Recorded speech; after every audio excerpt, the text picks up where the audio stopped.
I would like to begin by acknowledging the Awabakal people, the traditional custodians of the land on which we are presenting from today, and pay my respects to their elders past and present. I extend that respect to Aboriginal and Torres Strait Islander peoples here today. The Indigenous inhabitants of the land in which our site rests belongs to the Awabakal people. They were traditionally a fishing group that gathered mainly near the coast and the river where many of their sacred sites are. The Awabakal people have a deep connection to the wetlands and estuaries. The land on which our sites once was part of a complex system of mangroves. A range of pressures from mining, agriculture, industry and urbanisation has caused rampant destruction of threatened species and habitat, which continues at an unprecedented rate. Natural mangroves would have been first affected by urbanism in 1790s when coal mining began. The close proximity of open-cut mines to a port has fueled the construction of an urban landscape that works against the forces of natures. DfMA presents the opportunity to build a sustainable urban landscape that is codependent on its natural surroundings. When DfMA uses lean manufacturing methodologies, cost savings can be used to invest in sustainable materials or energy capturing technologies. The Green Lung proposal reconfigures the existing master plan through the removal of the existing internal spaces, whilst maintaining the external skin of the building. Construction will consist of re-levelling the ground and providing a durable support system to maintain the weight load of our multi-storey development. The new construction will reconfigure the existing cafe, yoga and workshops whilst including green garden pockets and a central courtyard. Housing the lift, a new convenience store will be included along with a storage facility which will house garbage bins and the main to all services provided to residents. The new units above will consist of 3 different categories, 6 student, 4 one-bedroom and 4 two-bedroom units, which are designed with a volumetric frame that provides an interlocking system for the Kit-Of-Part walls to be slotted in.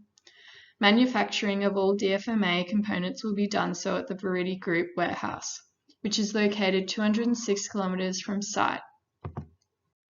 Units will be fully equipped with access to all services where each will consist of a balcony area open to the outdoors.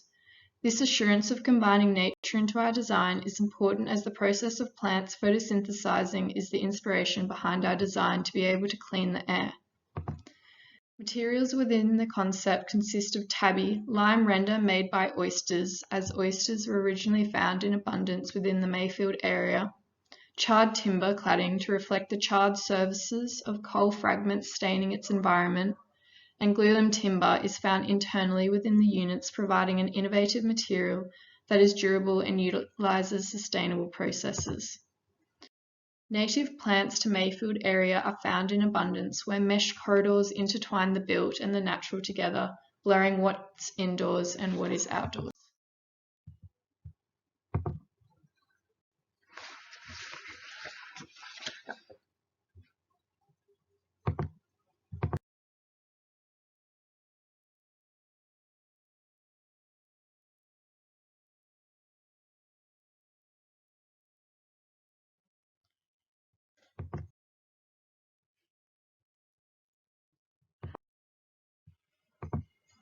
The central lift functions as the primary circulation element, but also as a secondary purpose as an air filtration system to combat the unhealthy large amounts of coal dust in the immediate atmosphere.